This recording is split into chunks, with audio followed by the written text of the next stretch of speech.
Ito po yung hanging obe or wild obe or kung tawaging obe baging sa ibang lugar. Ilalaga natin ito at gagawin nating paborito nating kakanin. I-try natin kung masarap ba. Tara, samahan niyo akong magluto. But before that, mag-harvest muna tayo. Medyo madami-dami po ang bunga nito. Kakaiba po to sa obe na nakukuha natin sa ilalim ng lupa. May kakaibang texture at lasa. All year round po itong mamumunga at hindi ko alam at hindi ko pa na-try pero sabi nila sa ilalim din daw makaharvest ka din ng obe. Medyo madulas po ang laman nito na kagaya ng lucha or gabi. Ilaga lang natin ito, lagyan ng tubig, takpan hanggang sa maluto. At pagkaraan ng mga ilang minuto, so ito na, naluto na ang ating obe. At nakikita nyo, super tingkad talaga ng kulay. Ito yung obe na hindi mo na kailangang mag-add pa ng food color. Tingnan natin kung masarap ba. Yan, nalaga na po natin ang ating hanging obe. And tikman natin kung meron ba talaga itong aftertaste. Yan, napakausok.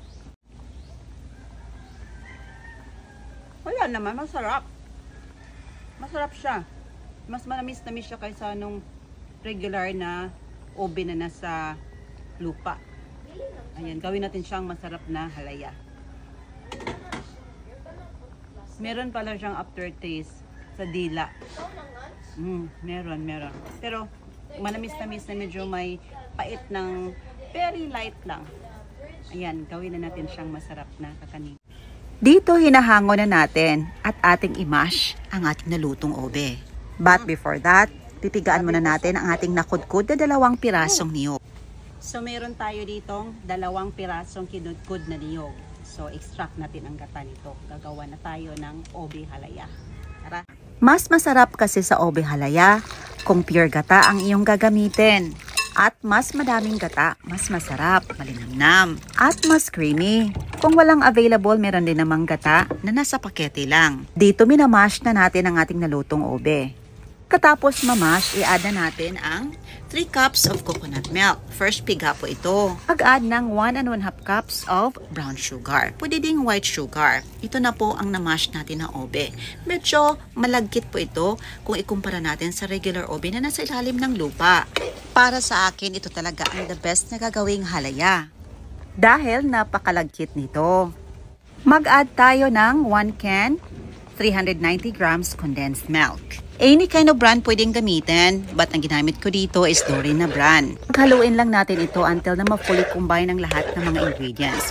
Lutuin hanggang sa mag-listen yung coconut milk at saka condensed milk na ini-add natin. After ng mga ilang minuto, nag-add na tayo dito ng 1/4 teaspoon of fine salt. Pangbalansi lang ito ng tamis. Ganitong lapot ang gusto natin. Tara, tikman na natin ang ating paboritong obe halaya. At ito na po ang ating obe. Ayan, inuulan na tayo. Tikman na natin. Lagay na natin dito. Ang sarap nitong lagyan ng cheese. Tikman na natin ang ating obe na hanging obe. Wow! Sarap! Obeng-obe talaga siya. At walang pait. Mas bet ko to kasi malagkit. Perfect ang lasa. Kain tayo. Ang sarap nito sa tinapay. Perfect. So, ang rate ko sa obe na ito is 10 out of 10. Perfect na pang obe halaya.